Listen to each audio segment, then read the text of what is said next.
Good evening. You're listening to the Hour of the Time. I'm William Cooper.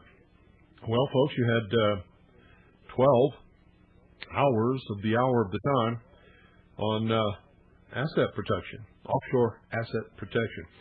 And I hope you all learned a lot. We're going to open the phones tonight and see if any of you have any questions that need to be cleared up about that. If not, we'll just have an open topic, and you can talk about anything you want. Lots of things have been happening.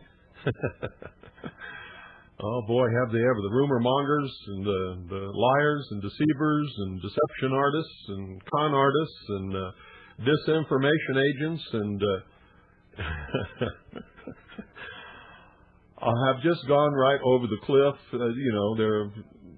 Some of them are still in the air, falling toward the bottom. Most of them are splattered on the rocks. Some of them are floating in the water, all smashed to bits. It's incredible. I don't know how everybody can keep falling for the same crap from the same people over and over and over and over and over and over and over and over and over and over and over and over and over and over and over and over and over and over again. Beats me, guys. Like I said, we had a tremendous power surge here, or trip-off, I guess it is, and lost everything for just a split second. And I've got it all back on now, I think. I hope. Good evening. You're on the air. You're still on the air. Oh, that's wonderful. Great. So. Okay, then. I thought I'd just let you know. We didn't lose the phone line. No, you didn't. Anything else you want to talk about? No, that'll do. Okay. Thank you. 520-333-4578 is the number. The phones will be open tonight for the rest of the broadcast. If you have any questions about the last 12 broadcasts, now is the time to ask those questions. If you don't, then the topic for tonight is going to be open for whatever you want to talk about. And while we're waiting for somebody to call at 520-333-4578, by the way, it's still raining here. We had two days of sunshine over the last 7 solid weeks. It's rained every day and every night except for those 2 24-hour periods, which I believe was Friday and Saturday or Saturday and Sunday. I forget which exactly. Good evening. You're on the air. Is this the Wizard? This is the Wizard. Well, I'm glad to have a chance to talk to you. I have a couple questions that I'd like to go over with you. Sure. I'm interested in taking my investment property and putting it into an offshore IBC. Mm-hmm. I'm a little confused as to whether you need a purchase and sale agreement or just a quitclaim to transfer that property. Well, you see, any time that you just do a quitclaim, even though it's perfectly lawful and legal, and even though the Constitution says we're free to do those things, the IRS says you're trying to get out of paying taxes. Okay. And I don't know how they're doing it, but they're making it stick in some courts, not all courts. A purchase and sale agreement would be well advised. Yeah, and for real value, and make the sales contract out for 500 years if you want to. Okay. And make it payable to you, your heirs, or assigns for the term of the contract. And that way, the IBC has to make payments to you for that property over that period of time. Okay. And you can make the payments small enough so that it doesn't do any damage to anybody. Right. And you have a right to contract, and you don't have to charge any interest or anything. The second issue would be if I have an annuity or IRS or 401ks, can they be transferred also without suffering some kind of tax consequence? That I don't know. I know that if you withdraw an annuity or what do they call those? T-bills or not T-bills, but 401ks, IRAs. 401ks, IRAs, things like that. There's definite penalties for that. And the IRS monitors every one of those things, so then they're going to know you did it. Right. But if you do it, just like you did the property, there will be no problem. Okay. And the money, it's, in other words, they're buying it. And is this $50 report that you're selling, is that specific that would actually show me how to draw up a good contract that would not be No, it's not a treatise on contracts. It's a report on offshore trusts, IBCs, and it's a general overall educational tool that will help those people who don't understand a darn thing about any of it feel like they know enough to start asking some questions so that they can go ahead and do it. It's a good report. And if you use that report in conjunction with the tapes of the last 12 broadcasts, you'll have the benefit of the information in the report and all the information that I've gained over all the years that I've been doing this. Okay. Well, I continue to listen because I think your sermons or education is very good. Sermons? Well, I guess it's the wrong word. Well, that's okay. If it's a ministry of freedom, and if you want to call them sermons on freedom, then that's okay with me. Okay. Where would you suggest I get some education as to how to draw up a good contract? The other day, you brought up something that I hadn't considered. That's what made me concerned. And that was that to put into the contract that the terms of and conditions could not be revealed. Yeah. That has a lot of merit there. It sure does. And but there must be other things that also need to be included into something like that for protection. Well, I have no qualms about sitting down and writing a contract for myself. And I always do that. If I don't, I make sure I go over the contract from whoever did write it. And if I don't agree with something, I'll just line it out, initial every line on each side that I lined out, and I'll write in what I think should be there. And usually gets accepted. But that's because I've been doing this for a lot of years. So, and I understand exactly why you feel that you need that, because the law can be tricky in the hands of a tricky lawyer. And if you don't have a good ironclad contract, and the IRS will spend $1 million to break a contract to collect $1,000. Can you believe these guys? I mean, they're just absolutely out of their mind.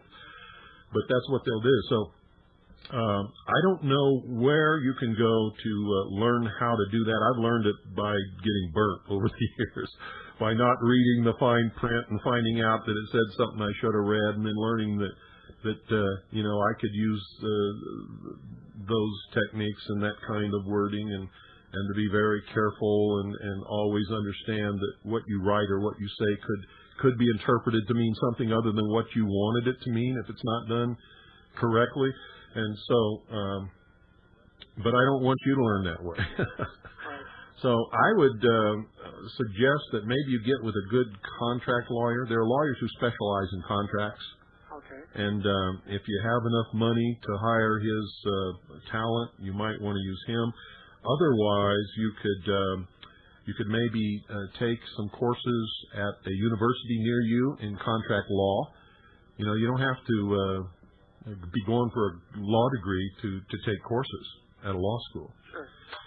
You could do those kinds of things, or you could just go to a good law library and find some textbooks on contract law and do a whole bunch of self-study. If I wanted everything in my household covered under the IBC or a trust, would I have to name every single item I own, or can I do some kind of umbrella that covers everything? Well, the problem is if you do some umbrella thing and you're hiding something in there that's of value, or maybe there's something in there that's a lot of value that you didn't specifically name, and they don't feel that the sale was of enough money, and you're trying to get away without paying taxes, or these guys spend their life just trying to destroy people. So if I were you, I would be very careful and take the time to do it. It doesn't really take that much time. Just list everything, list how old it is, list the condition it's in, and list the value. And another thing that will help you and back you up to prove, what you wrote there, that you didn't lie about it, is make a videotape. All right. Sure. So that you have the list, the bill of sale, the contract, and a videotape. Okay. Well, I think that just about covers all the questions I have. I look forward to listening to you in coming lectures. Well, thank you. One of your students. And thank you for calling. Okay, thank you. Bye-bye now. 520-333-4578. Those were some real good questions. Good evening. You're on the air. Hello. Hello. I remember towards the beginning of the series you said that Ted Kennedy was on the phone with attorneys for about 12 hours after the Mary Jo Kopechne incident. No, I didn't say that. I said it was 12 hours before he personally reported what had happened, and during that time he met with his attorneys. I didn't say anything about the phone. He went all the way home. He changed clothes. He met with his attorneys, and it was 12 hours after the accident before he said a word about it. I see. To the proper authorities. Well, that's what I said. The question I was asking here is that some of the socialist politicians that believe in a graduated income tax, but some of these rich socialists, when it comes to theirs, they want it to where they don't have to pay taxes. Is that correct? They don't. So they believe in a graduated income tax for everybody else but themselves. You would be amazed in what they believe in and what they don't believe in. You see, socialism has nothing to do with what it's propounded to do. Socialism is the best method in the world to enslave a great number of people by those who want to enslave them. And they still keep their wealth. So, in other words, they're hypocrites. Absolutely. You didn't think for 1 minute in the Soviet Union that old Khrushchev was poor, did you? No. No, not at all. But isn't everybody under a communist type of system supposed to be equally proletariat? Yeah. Well, it's more of a managerial revolution than a proletariat revolution, was it not? Well, you see, if you really read what these people say instead of what some professor tells you they meant in college, yes. If you really read what they wrote and what they say, they make it very clear. For instance, Karl Marx hated the common man. He hated blacks. He was a Jew who hated Jews. He hated people who succeeded and were successful and earned money because he never succeeded at anything in his entire life. He said clearly that socialism was for the enslavement of the masses. Yeah, I've got a book by Richard Wurmbrand on Karl Marx, and he abused his wife. Yeah, he did. He was supposed to be against the oppression of the proletariat, but he abused his own family. That's right. So he was a hypocrite. That's correct. He was also a racist. The reason he was able to design such a system is because he hated life. He hated himself. He hated everything about living. The man was just absolutely miserable. And so he created this system so that everybody could be equally miserable. And what he hoped is that if he lived to see it come to pass, that he could be up on top turning the screws. But in regards to trust, though, are there a lot of what you call limousine liberals in this country that have trust? Oh, absolutely. Oh, yes, sirree. So they believe in liberal socialism in the American government and graduated income taxes, except for themselves. What they believe in is controlling other people with their wealth in a manner that nobody can point to them and say, he did it to me. I was thinking during your series, is there going to be a stampede of limousine liberals to get offshore trusts? Doesn't need to be a stampede. They've all got them already. Oh. They've had them for years. The only people who are just finding out about this are people like you, the average Joe. Rich people have been using trusts and IBCs for hundreds of years.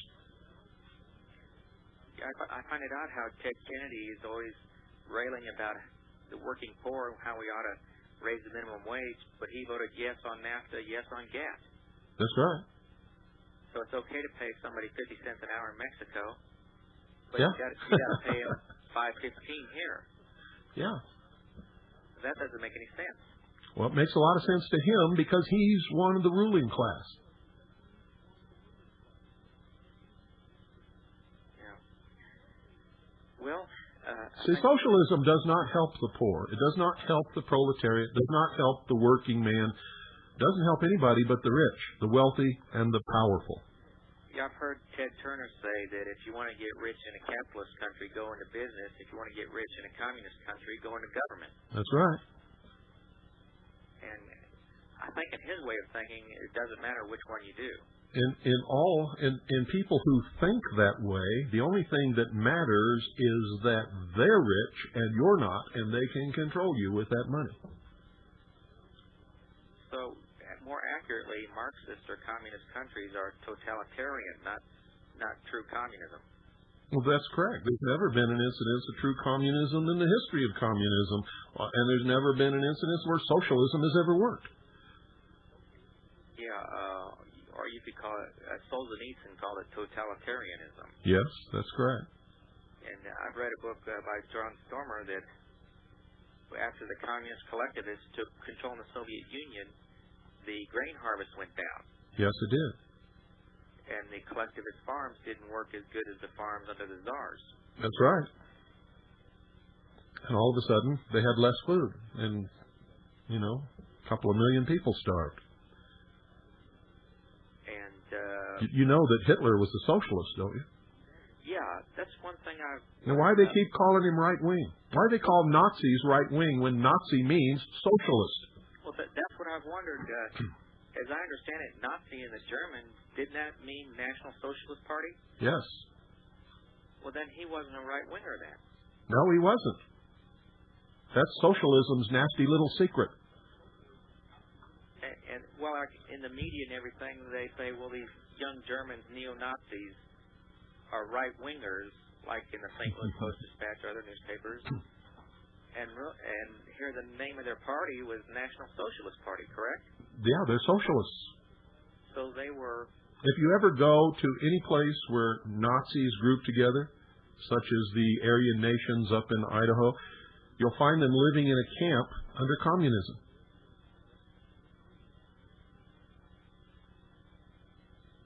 So it was just one socialist regime against another in World War II, as far as Russia and... No. There is a big ideological difference between the avowed socialists who don't understand the goal that Marx set out for socialism, which was the end result of communism, and hardline communists. So the battle for power in Germany was between the communists and the National Socialists. And the National Socialists won that battle. And then they had an alliance with Stalin. Remember that? Hitler had an alliance with Stalin. Stalin was actually supporting National Socialism because Stalin knows that the end result of socialism ultimately is communism. Well, are many people in the Washington establishment that are socialists, or like people in the Washington Post, Katharine Graham, and these types of people, they all have trusts? Yes, they certainly do. Trusts, offshore bank accounts, IBCs, all kinds of things. You would be amazed. Haven't you ever wondered why they never get sued? No. Well, that's why. They don't own anything. Well, that's amazing. Isn't it? Then our media truly is controlled by what you could call totalitarians. Yes. Masquerading as socialists. Oh, yes. That are hypocrites. Yes. Haven't you ever wondered why you can turn from ABC to CBS to NBC to CNN and hear exactly the same stories, using the same words and phrases, all probably written by the same person? Right. Yeah, I think they're all members of the Council on Foreign Relations, even the guy on PBS, Jim Lehrer. Yeah, but there's nobody in the Council of Foreign Relations sitting there writing, chucking out these stories. But they are all in concert together. And the news is the same on every channel, without exception. You mentioned that one of the biggest threat they fear is an actual political threat. And there's a lot of alternate media talk show hosts now, like Chuck Harder, that talk about the free trade and the CFR and everything. But you're saying that what they really fear is an actual imminent political threat. Yes. Correct? Yes. So if you're just putting the information out, that's not really... That's not a threat. When you can mobilize people to become a political force and go to the polls and topple the power structure that exists in Washington, D.C. today, that's a political threat. I see. That's when they come out with somebody like Perot to divide that threat so that it's not a threat anymore. Right. And I thought it's possible Pat Buchanan might be controlled opposition. And he absolutely. Might yes. go to the Reform Party just to split the nationalist vote.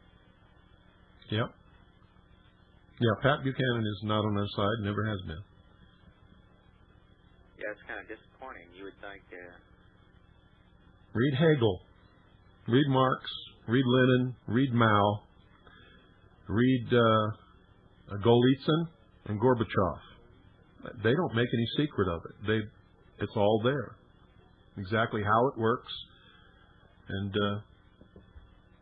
Well, it seemed like the defining point for him is when he endorsed Dole in '96. I mean, he was completely at odds with Dole on every issue. Yeah, plus one of his elections was clearly he won it, and so it had to be crooked, and he didn't even challenge it. That was an election that took place right here in my state of Arizona. But anyway, I got to get some other people in here. Okay, thanks. You're welcome. Bye.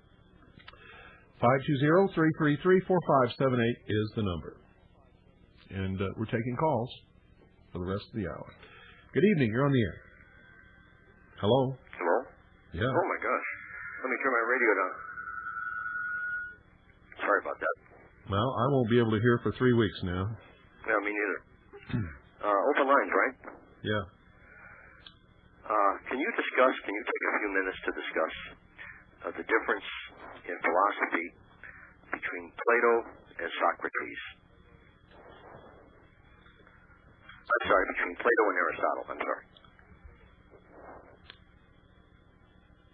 You want me to discuss the difference in philosophies between Plato and Aristotle in less than 25 minutes? Is that correct? This is an open call-in show. This is not a course in philosophy. But to cut it to the quick, to cut it really to the quick, okay. Aristotle believed in the triumph of reason. Plato believed in the triumph of a system, which he called the Republic. Francis Bacon wrote a treatise after Plato's writings called The New Atlantis, and that's what somebody is trying to build here in America right now. Have you read it? Well, Aristotle was a pupil of Plato's, was he not? Yes, he was. Doesn't mean he agreed with everything that he said. I've been the pupil of a lot of teachers that I strongly disagreed with. But when it came time to answer the question on the test, I answered it the way they wanted me to so I could pass the course. Well, Aristotle didn't do that, did he? Didn't do what? He didn't answer the question that was on... He was a free thinker. Well, he was a free thinker after he ceased being a pupil. But during his sessions with his teacher, I don't know that he didn't do that or that he did do it. I do know that his philosophy is quite a bit different from Plato's. I still don't understand the difference between Aristotle and Plato. Well, I would suggest that you read one of the great works of Aristotle and then read Plato's New Republic, and I think that ought to be pretty clear to you. What would you recommend then? Pardon? What would you recommend as far as the works of Aristotle versus Plato? What works would you recommend? Well, go to the library and look them up. Do your own research. Well, Plato's famous work was, of course, the Republic. Yeah. Aristotle's was his Ethics. Well, that's one of them. I wouldn't call that the greatest, but that's one of them. So what is Aristotle's greatest work then? Well, I'm going to let you look that up. I thought this was Open Lines, Bill. Well, it is Open Lines, but Open Lines is to have some kind of a conversation, not some great classroom on philosophy. That's not what you call Open Lines. You can't discuss this subject in 20 minutes, which means you want the whole rest of the broadcast, and I can't give it to you. Well, you spent 10 minutes on the last caller. Could you spend 10 minutes on me? No. No? No. I didn't mean to spend 10 minutes on the last caller, and I don't think it was 10 minutes anyway. I see. Okay, Bill. Well, thank you very much. You're welcome. Gee. He wants me to get all scholarly and spend, an hour on a recitation on the difference between Plato's philosophy and Aristotle's philosophy. I would say Founding Fathers had a lot to say about that, folks, quite a bit. They took quite a bit of the founding of this nation from a lot of the different philosophers. They took quite a bit from Aristotle and some from Plato. But they would never have dreamed of creating a Plato's Republic in this country. Good evening. You're on the air. Good evening, Bill. I heard very little of your series on trust, but enough to know that I want to get the information on it. It sounds very interesting. And I've got 3 questions for you. Concerning trust, I'm wondering, when you're an employed person, like a lot of us working stiffs out here, can your paycheck, instead of being paid to you, be paid to the trust? If you work for the trust and the trust contracts with the company that desires your services to provide your services, yes. So you mean, like, if you work for General Motors, do you think they would cooperate in paying into a trust instead of paying you? You have to talk that over with General Motors. Okay.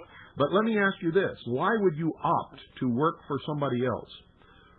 When with your brain that God gave you, you can work for yourself and make probably 100. Okay. But let me ask you this. Why would you opt to work for somebody else? When with your brain that God gave you, you can work for yourself and make probably 100 times more, leading up to maybe thousands of times more? Oh, well, that's a question I've been asking myself for a long time. I just don't... Well, stop asking the question and answer it. Okay, I don't feel that I've ever been creative enough to think of something to do on my own to make money. You don't even have to think of it. Look around to see what somebody else has done successfully in another area that is lacking where you live. All right. Something that people might just go crazy over and give it to them. Don't use the same name. Don't steal any of their patented techniques or whatever you call it, but you can do it.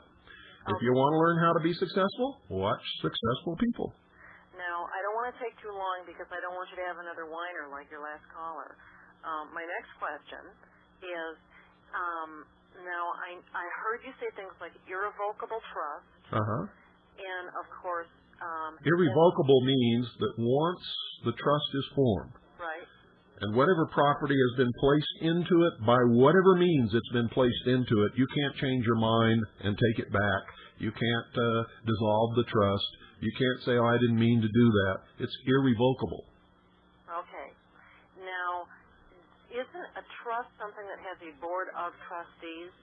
Yes, but it does not necessarily have to be more than one trustee. It depends upon the type of trust, depends upon the laws governing trusts in the jurisdiction where the trust is formed. It depends upon the contract that forms the trust, and all kinds of things. Okay. The aspect of that sounded scary to me, and of course I'm coming from this without any knowledge, is taking everything you have, be it a lot or very meager, in putting it in the control of somebody else. But let me sort of break in here. I understand what you're talking about, and a lot of Americans feel that way because we've been brought up to believe that if we don't own anything, we are nothing, and that if we don't have anything, that have absolutely no control over our lives. If you do this correctly, you may not own it, but you control it. All right. Okay. And they're really, when you come down to it, there's a lot of people who own a lot of things but don't have any control over any of it. I'd rather not own it and control it. It solves a lot of problems. Okay. And my last question is just a completely different thing. I'm just wondering what your take is, not on the character, the crazy character of Jesse Ventura, but on Jesse Ventura politically. I think politically he gave a lot of people hope that maybe shouldn't have been given that hope. Because Jesse Ventura is a flash in the pan. It's not going to happen all over the country. The people who are in control are solidly in control. Right. And there's not going to be a political resolution to this new world order thing that's happening. It's going to come to a clash of arms, which means a war. I would love to hear you interview him. I would like to be able to do that, and I might even, try to get something done about that. I don't know even how to go about it, but I might because I would be interested in his answers. You see, he hasn't really done anything that's any different than what they were doing in the past, has he? I don't know, because I don't live in Minnesota, and I have no idea what he has signed his name to or initiated. I really don't know. All I know is interviews that I see with the guy, and I did see where a bunch of welfare recipients held a demonstration at a state office. Oh, but they're demonstrating against what's been going on all over the country. Right. They're making welfare recipients get off of welfare after they've been on there for 2 years. But I found his reaction kind of refreshing in that he walked out there and said, "What do I owe you? I don't owe you anything." Yeah, I saw that same news broadcast. Yeah, why should I pay your way? Well, that's exactly what I feel too. Yeah, me too. But the truth is, see, he's just talking to that one welfare mother who's coming to the end of her 2 years. Okay, right. She doesn't want to go back to work. Right. But what about all these other welfare recipients? What about Social Security? That's not an insurance policy. That is welfare. What about Medicare and Medicaid? Welfare. What about general relief? Welfare. What about all of these other handout programs? Exactly. You see? All the more reason to get in a trust. Yeah. Bill, I don't want to tie it up, but thank you for having me on, and thank you for being there for so long and putting so much into this. Well, thank you for that. There's so much of us who think so much of you. Well, thank you very much. I appreciate that. All righty. Take care and God bless your family. Thank you for calling. Okay. Bye. 520-333-4578. I always like to hear something like that because I hear it so sparsely, like very few and far between. 520-333-4578. We'll be taking your calls for the rest of the broadcast. Anybody out there from Minnesota care to tell us if Jesse Ventura has actually, made a big difference? I don't really know if he has or not. I'd like to find out. Good evening. You're on the air. Hey, Bill. How you doing? Good. Hey, I used to listen to you when I was a teenager with my father, and I just got out of the Navy. I joined the Navy for a while. How old are you? I'm 22. I just turned 22 last week. Okay. And yeah, just got to recently listening to you again. But I'm somewhat out of date. But I just had a question. Well, a few questions actually. When I was over in Japan, that's where I was stationed at. That's where I went to high school. Excuse me? That's where I went to high school. Beautiful country. Oh yes. I was stationed in Atsugi. Uh-huh. And Atsugi Naval Air Station. yes, Naval Air Station. Uh-huh. And let me see. When I was over there, I remember Admiral Borda, Uh-huh. Chief of Naval Operations. Uh-huh. Get the news over there, it's quite sketchy. What's the whole story on that? Well, the whole story is he did not commit suicide. Admiral Burda was murdered. That's what I thought. No doubt about it whatsoever. Do you think a man of that stature who had gone through all of the political machinations and everything that he had to do to reach the position of Chief of Naval Operations, the highest ranking admiral in the United States Navy, the most powerful Navy in the world, do you think that he would go and shoot himself in the chest, no less? Twice, I believe. Twice? Just because somebody said he wasn't supposed to wear a little ribbon? A ribbon discrepancy. Yeah. And, he honestly thought that he had earned the right to wear it, and it wasn't even an important thing. It was like a campaign thing, that you were in a certain war zone at a certain time. And he was in and out of there all the time.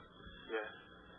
So I don't know if he was really supposed to wear it or not, but who gives a damn? I know damn well that it wouldn't have caused him to shoot himself, and especially out in a yard in the chest in daytime.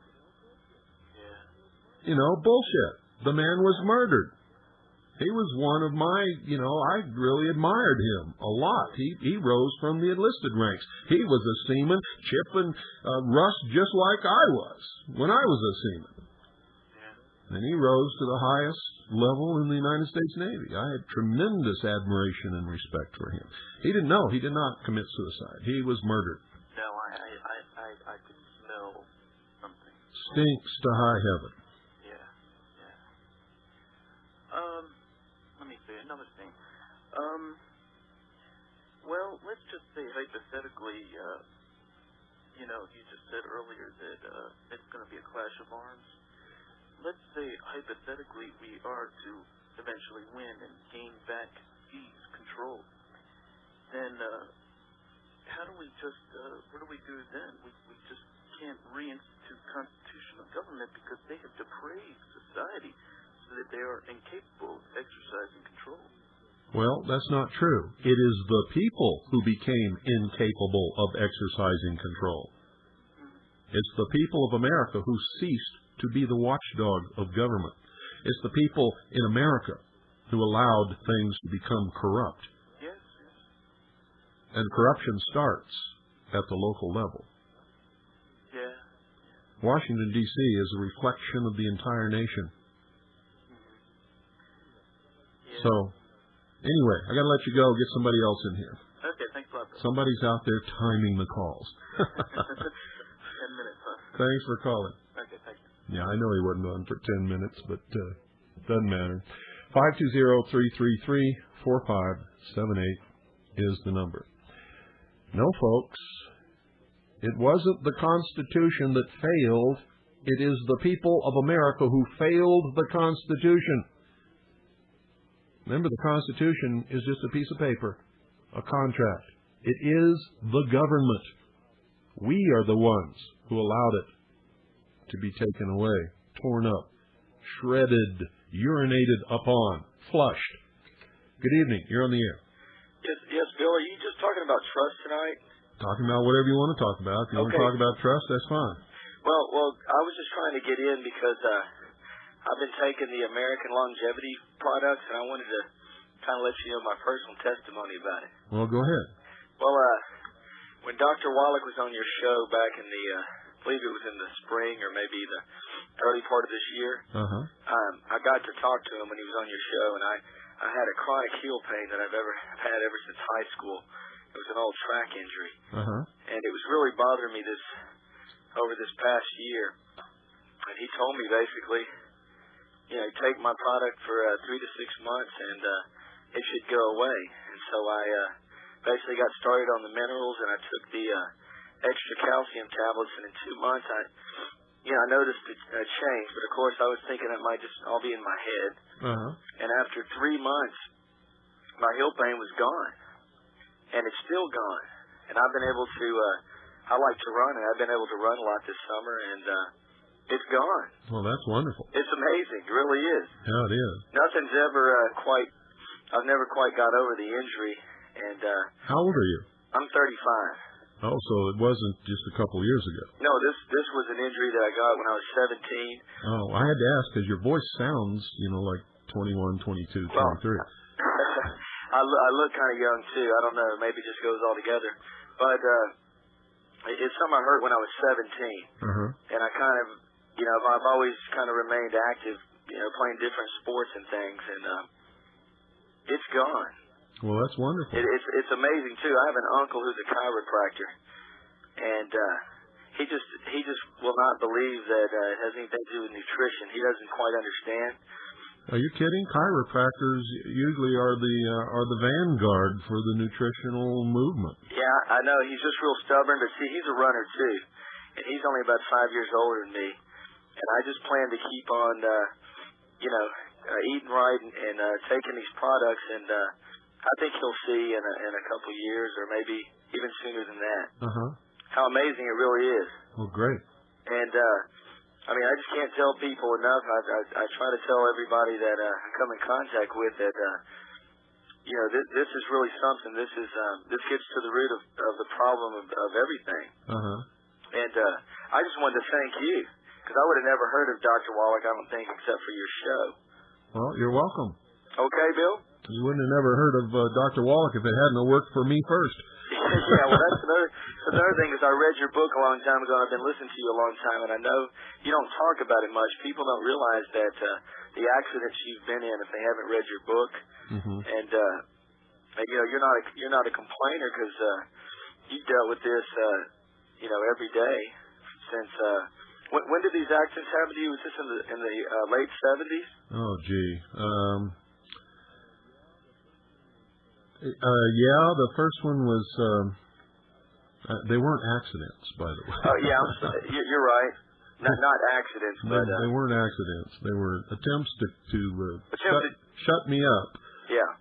I think it was 1979. Let me see. 1976, 77. No, it was 1976. 76. Yeah. Did both attempts on your life happen that same year? Well, it's been more than 2 attempts on my life, but there were 2 really bad ones. Well, the one where you lost your leg? Yeah. Okay. But, no, really, your testimony was one thing, and then, hey, I can't believe anything Bill Cooper says. I got to check it out myself, and I did, and it worked. And I'm a very fortunate individual. I don't get sick that often.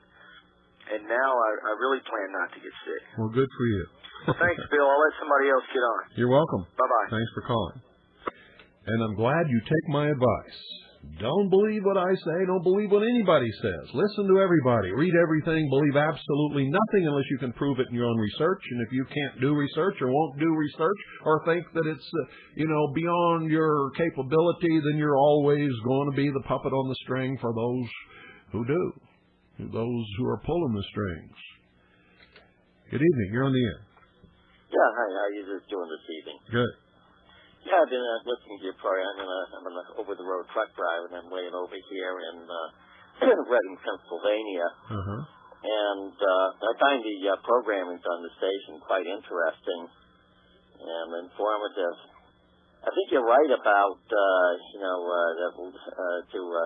restore us back to the constitutional rights. There probably is going to come to armed conflict, and I think our government is quite paranoid about this. Oh yes, oh yes, they are, because they realize how weak they are. You see, nobody ever got goosebumps when the United Nations flag passed by. Nobody wants to die for the United Nations flag. But we'll die. We'll die for Old Glory. I will. I'll die for Old Glory. I'll die for the Constitution and the Bill of Rights. I'll fight for my constitutional rights too. Well, they're not. Anyway, I got some interesting information Saturday, and it was quite disturbing. So I'm a ham radio operator, and I'm a very serious collector of military radios. I got the pretty good-sized collection. I also have a military vehicle with a shelter on it. And I went to a military vehicle show out at Toby Hanna in Pennsylvania. Mm-hmm. And I got the word right from people that are in the military surplus business, as well as the DMRO person that works at Toby Hanna, that all military communications equipment is being destroyed.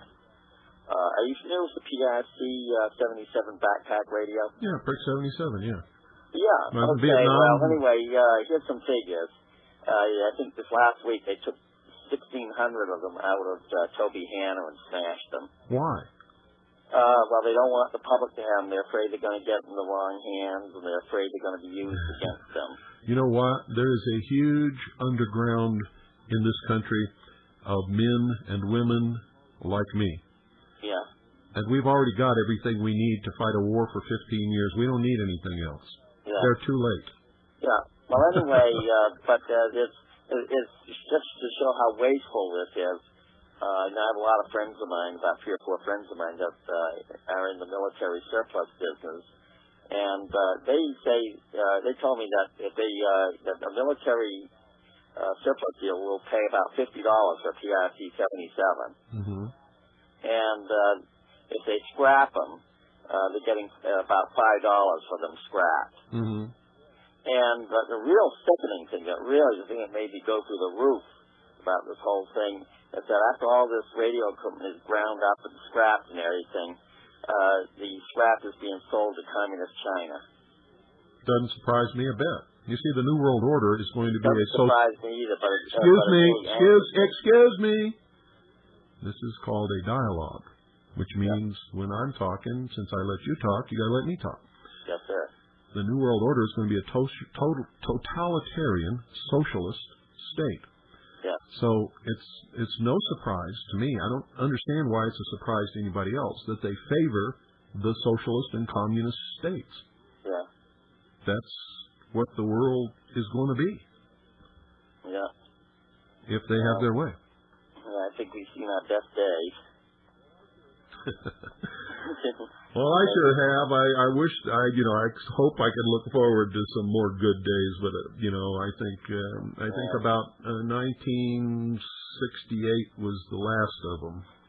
Yeah, I think I agree with you there, because I just turned 60 years old, and I've just seen what they've done with gun control, and I've experienced the loss of a lot of our freedoms, and it's sickening. Yeah, keep up the good work there, and I would be one that would be willing to fight for my constitutional rights. Good for you. But they're creator-endowed rights, protected and recognized by the Constitution. Yeah. Okay. Thanks a lot. Thanks for calling. calling. Good evening, man. You too. Bye. That's right, folks. They are not constitutional rights. They are creator-endowed rights, recognized and protected by the Constitution. Good evening. You're on the air. Yeah, Bill, this is Gary Stone from Amherst Junction. Hi, Gary. Yeah, I talked to Mr. Gargan. He's taken over the Reform Party as the chairman.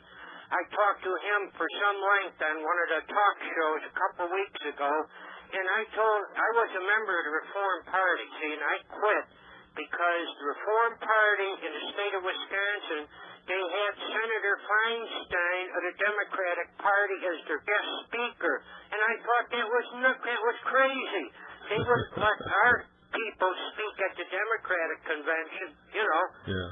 And I told Mr. Gargan that a lot of people are disappointed with Perot and the Reform Party because they haven't faced the issues like the United Nations.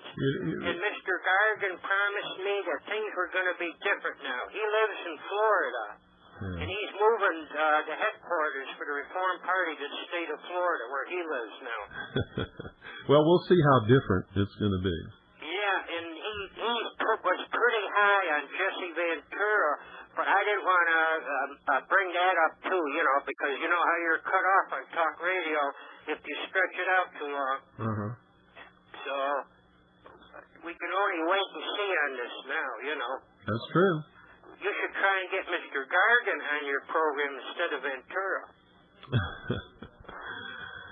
I have this theory about professional politicians. I don't care what party they represent. They're all full of crap, and they're all liars. And over my lifetime, I've never been disappointed yet. It's never turned out. I've never turned out to be wrong about that yet. Well, we got to have somebody in office, right? Yeah. So why are we keep electing politicians that we know are just a bunch of big liars? Yeah. Opportunists, and stab us in the back the first chance they get. Why don't we elect some citizen statesman for a change? Somebody who's willing to go there and do the right thing, even if it meant they got shot right in front of the Senate because they told the truth. Where are they? Thomas Jefferson would have done it. Ben Franklin would have done it. George Washington would have done it. Are you trying to tell me there is nobody left of that stature in this country? And all that we have to elect, to send to Washington, or to send to our state house, or to put in our county board of supervisors are lying, stinking, rotten politicians? Well, the main thing is, any political party, whether it's a third party or the Democrat, Republican, they always want somebody with stature, recognizable, like a Hollywood star. Who cares what they want? How about what we want? I just get so sick at heart when I hear somebody say, well, we got to elect somebody, don't we? Yeah, well, I don't mean myself. I'm just saying the way they operate, Of course you meant yourself. No, I didn't. Remember, a deal with the devil is still a deal with the devil. Whether it's lesser or greater evil, it's still evil. That's right. And every time we elect one of these guys, it's a deal with the devil. So I'll let you go. If they ever did anything for the people, I think I'd die of a heart attack. Well, they don't necessarily have to do anything for the people. They just have to do what's right for America. And ain't none of them doing that. Thanks for calling. All righty. Boy. Well, I think maybe this will tell the tale. Maybe. I think. I don't know. Maybe it will. Good night, folks. God bless each and every single one of you. Good night, Annie, Pooh, and Allison. I love you.